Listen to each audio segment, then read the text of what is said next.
ملا یا غوث اعظم دستگیر. یہ آپ جو ارشاد فرما رہے ہیں مدد، تو یہ بھی تو ایک وسوسہ لوگوں کے ذہنوں میں ہے کہ یہ کیوں ضروری ہے ان سے مدد مانگنا، انہی سے مدد مانگے، انہی سے مدد مانگے، اور یہ خود بھی ترغیب دلاتے ہیں کہ ہم سے مدد مانگی جائے. تو یہ مدد مانگنا بار بار، کچھ اس کے بارے میں بھی وضاحت فرما دیں اور خلاصہ ارشاد فرما دیں. عرض یہ کہ شیطان کا یہ خطرناک ترین وار ہے، اور اس طرح نہ جانے کتنے لوگوں کو وہ گمراہ کر دیتا ہے. جب اللہ عز و جل نے کسی غیر سے مدد مانگنے سے منع نہیں فرمایا، تو پھر کسی کو یہ حق کیسے پہنچتا ہے کہ وہ یہ کہہ دے کہ اللہ کے سوا کسی سے مدد مت مانگو. یہ کیا فرما رہے ہیں آپ؟ کیا اللہ نے کسی اور سے مدد مانگنے سے منع نہیں کیا؟ کوئی بتا دے کہاں منع فرمائے.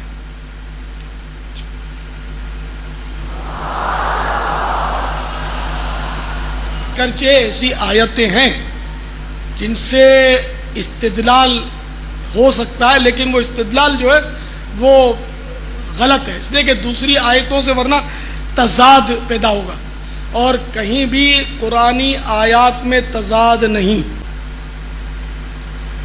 چنانچہ کسی سے مدد نہ مانگنے کا اللہ تعالیٰ نے منع نہیں فرمایا. میں آپ کو صحیح عرض کر رہا ہوں، ورنہ تو آپ خود بھی اور ساری امت گناہگار ٹھہرے گی کہ اللہ کے سوا اگر کسی سے مدد مانگنی منع ہو جائے. آپ یہ بتائیے، یہ آپ نے کہیں آتے جاتے یہ بورڈ پڑھے اپنے ملک میں، مددگار پولیس جی، ٹیلی فون نمبر 15 ہوتا ہے، ٹھیک ہے نا، یہ لکھا ہوتا ہے واٹ از دس. تو یہ تو سارے کے سارے، یہ مدد مانگنا اگر گناہ ہے، گناہ بھی نہیں بلکہ بعضوں کا شیطان وسوسہ ڈالتا ہے تو شرک ہے کہ مدد مانگنا تو مدد کرنا تو اللہ ہی کی صفت ہے، اللہ ہی مدد پر قادر ہے اور کوئی مدد کر ہی نہیں سکتا. اسی طرح کی باتیں ہیں ہے نا، کرتا ہے نا، وسوسہ ڈالتا ہے شیطان. تو میرے بھولے بھالے مدنی بیٹے، آپ غور تو کیجئے کہ یہ مددگار پولیس، یہ دعویٰ کرنے والے تھانے والے سب مشرک ہو گئے، اسلام سے خارج ہو گئے معاذ اللہ. دنیا میں یہ دستور ہے کہ حکیم مدد کرتا ہے، ظلم سے بچاتا ہے، حکیم دوا دیتا ہے، دوا دینا بھی تو مدد ہی ہے. اور پھر یہ کہ ٹھوک بجا کر تو کہتے ہیں کہ فلاں ڈاکٹر کے علاج سے میں ٹھیک ہو گیا. آپ مسلمان رہے کیا اس وسوسے کے تحت ہیں؟ تو شرک نہیں ہو گیا. يدعو من دون اللہ ما لا يضره وما لا ينفعه، اور وہ پکارتے ہیں ایسی ہستیوں کو اللہ کے سوا کہ جو نہ انہیں نقصان دے سکتی ہیں اور نہ نفع دے سکتی ہیں. ذالک هو الضلال البعید، اور یہ تو انتہائی گمراہی کی چیز ہے کہ انسان ایسی ہستیوں کو پکارنا شروع کر دے کہ جو نہ نفع دے سکتی ہیں اور نہ نقصان دے سکتی ہیں. یعنی اس میں امپلائیڈ ہے کہ اگر مصیبت اور پریشانی میں پکارنا ہے تو صرف اللہ کو پکارنا ہے، اور اس میں پکارنے سے مراد دعا کے لیے پکارنا.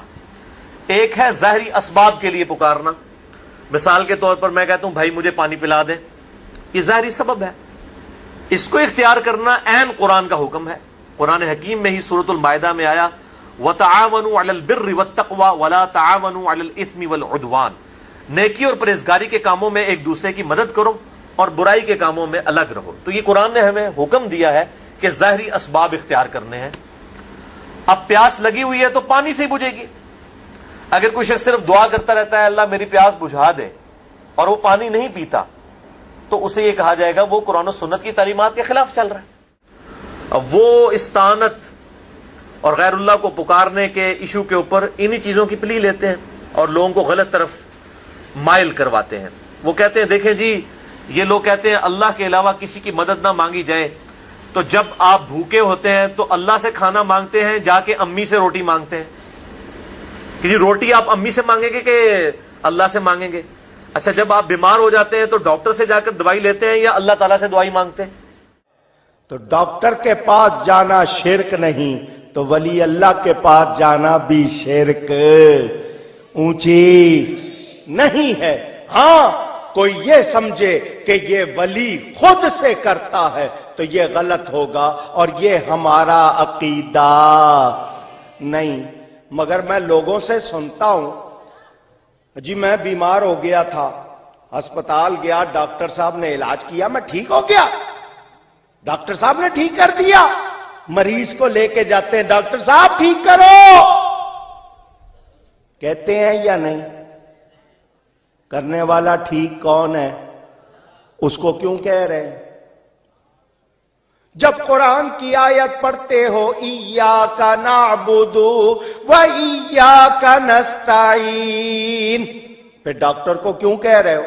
چور آ جائے تو پولیس کی مدد، مقدمہ بن جائے تو وکیل کی مدد، ووٹ لینا ہو تو بندوں کی مدد، چندہ لینا ہو تو بندوں کی مدد، کیونکہ چندہ خدا سے نہیں ملتا. اس وقت ان کو فتوے یاد نہیں رہتے، ہر ایک کے دروازے پہ جاتے ہیں.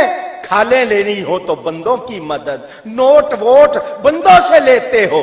میں اگر ولی اللہ کے پاس جاؤں، اس سے کوئی مدد مانگوں تو فتوے لگاتے ہیں. تو میرے بھائیوں، یہ تو اسباب ہیں. اسباب کا تو قرآن میں حکم ہے، وَتَعَاوَنُوا عَلَى الْبِرِّ وَالتَّقْوَى وَلَا تَعَاوَنُوا عَلَى الْإِثْمِ وَالْعُدْوَانِ. نیکی اور پرہیزگاری کے کاموں میں ایک دوسرے کی مدد کرو اور برائی کے کاموں میں الگ رہو. ظاہری اسباب تو آپ کافر سے بھی اختیار کر سکتے ہیں. نبی صلی اللہ علیہ وسلم سے اوپر تو کوئی نہیں ہے نا مخلوقات میں. چلیں ہمیں تو یہ کہیں گے نا جی کیونکہ ہمارے سے اوپر بھی اور ہستیاں ہیں، ہم اللہ تعالیٰ تک ڈائریکٹ نہیں پہنچ سکتے. نبی تو ڈائریکٹ اللہ تک پہنچتا ہے نا. تو صحیح بخاری اٹھا کے دیکھیں، آپ صلی اللہ علیہ وسلم کی وفات اس حال میں ہوئی کہ آپ کی زرہ گندم کے عوض گروی رکھی ہوئی تھی ایک یہودی کے پاس. یعنی آپ نے اپنی زرہ گروی رکھ کر یہودی سے گندم لی ہوئی تھی ادھار کے طور پر. یہ صحیح بخاری میں حدیث موجود ہے. تو آپ صلی اللہ علیہ وسلم نے تو یہودی سے بھی مدد مانگی ہے. تو یہ تو ظاہری اسباب ہے. لیکن انہوں نے یہ نہیں کہا المدد یا یہودی میری مدد فرمائیے، یہ تو نہیں آپ صلی اللہ علیہ وسلم نے کہا. آپ نے کبھی یہ بھی نہیں کہا کہ اے جبرائیل المدد میری مدد فرمائیے، آپ تو فرشتوں کے سردار ہیں. کبھی نہیں کہا. تو کس طرح پبلک کو دھوکہ دیتے ہیں؟ ظاہری اسباب تو ہمارے محبوب صلی اللہ علیہ وسلم نے خود اختیار کیے ہیں. یہ معاملہ اور ہے. غائب میں مدد کے لیے پکارنا خالصتاً شرک ہے اللہ کے علاوہ کسی اور کو، اور وہ ہے دعا. ایاک نعبد و ایاک نستعین. اے اللہ ہم عبادت بھی صرف تیری ہی کرتے ہیں اور غائب میں مدد کے لیے صرف تجھی کو پکارتے. اپروپریٹ ٹرانسلیشن بنے گی غائب میں مدد کے لیے، ظاہری اسباب میں نہیں، غائب میں مدد کے لیے. اور قرآن حکیم نے اس ایشو کے اوپر بڑی کلیئر کٹ تعلیمات ارشاد فرمائی ہیں. عبادت کے اندر فی نفسی ہی اس طرح کا شرک اس امت میں نہیں آیا جس طرح کے اگلی امتوں میں تھا، لیکن پکارنے میں وَإِيَّاكَ نَسْتَعِينُ جو عبادت کی اعلیٰ ترین شکل ہے یعنی دعا، اس میں آیا ہے. اس لیے قرآن حکیم نے سب سے زیادہ پکارنے پر زور دیا ہے. یہاں پر بھی آپ دیکھیں سورۃ الحج کی آیت نمبر 12 میں آیا یدعو من دون اللہ، یہ پکارتے ہیں اللہ کے علاوہ ما لا یضرہ وما لا ینفعہ، ان ہستیوں کو جو کہ نہ تو نفع دے سکتی ہیں اور نہ نقصان دے سکتی ہیں. ذالک هو الضلال البعید، یہ تو انتہائی دور کی گمراہی ہے. یعنی پستی کے اندر انسان گر جائے نا تو اس قسم کی حرکتیں کرتا ہے.